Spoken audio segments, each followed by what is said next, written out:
Hello fellow data friends. We need to talk about the new tax system. I created 3 different games, started as 2 Sicilies and changed the taxes from normal to high. Then I waited until 1850. The radicals are rising fast in the first year after the tax changes, then the curve flattens. The number of radicals seem to converge to a certain point, which is quite interesting. This is the first save file in 1850. When we open the census data and filter for PoPs below the expected standard of living, we can see that not all PoPs are fully radicalized. Especially the big PoPs have some radicals, but only about 20%. These unemployed laborers have a much higher percentage of radicals. So I went snooping in the game files and found this. This means that the difference between the standard of living and the expected standard of living matters a lot.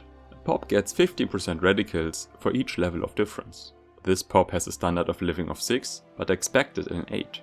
Thus, this PoP will get 30% radicals from being below the expected standard of living, but not more. It can get more radicals from other sources, but not from being below the expected standard of living. That is important knowledge, because now we can estimate the impact of changing the tax level. Let's start a new game, and we will use Japan. Japan starts with a higher expected standard of living due to literacy, and a lot of peasants have a standard of living of 5. These guys will already generate 15% radicals. Very high taxes increase the expected standard of living by 5. So these guys are level 5 and expect level 11. That is 6 levels difference, so they should become 90% radical. Some peasants have a higher standard of living, but we would still suffer a lot. And we didn't even account for any decreases in the standard of living due to higher taxes. What about high taxes? Now they expect a standard of living of 9, that is still 4 levels.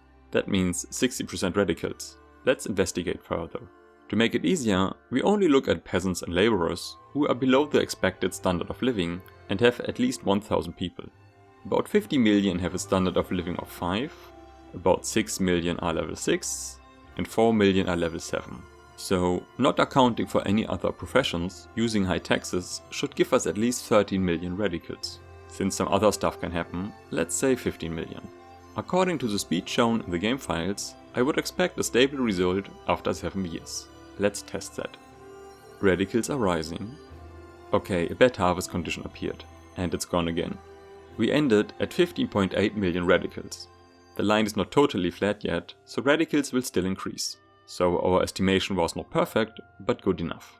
Let's start again as Prussia, because Prussia has very different starting conditions. The lower strata has a standard of living of 9.2 and only expected 6.5. There's some room for increasing taxes. It's the same for the other stratas. We change to high taxes and look into the census data. And we filter by below expected standard of living. These guys are below the expected level of 10. Okay, some laborers expected a standard of living of 11, but a lot of 10s. It's harder to estimate for Prussia because of the different levels of literacy. Oh, these guys are level 1. A lot of PoPs are 2 or 3 levels below expectation. We have 2.27 million people below expectation of about 2.5 levels, which means 37.5%. Thus 850,000 radicals. Since some other stuff can happen, let's say 1 million radicals. Let's test that theory. Again, 7 years. Still under 1 million after 3 years. Looking good. Oh, some event increased radicals a lot. We have 1.7 million radicals. Sure, there was a big event, but the line is still rising. 1.7 million seems fair. While that is a lot more than our estimated 1 million, we still achieved our goal. Estimating if we can survive high taxes. Having less than 2 million radicals with a population of 30 million sounds fine to me. Do you agree? Feel free to leave any comment, and thanks a lot for watching.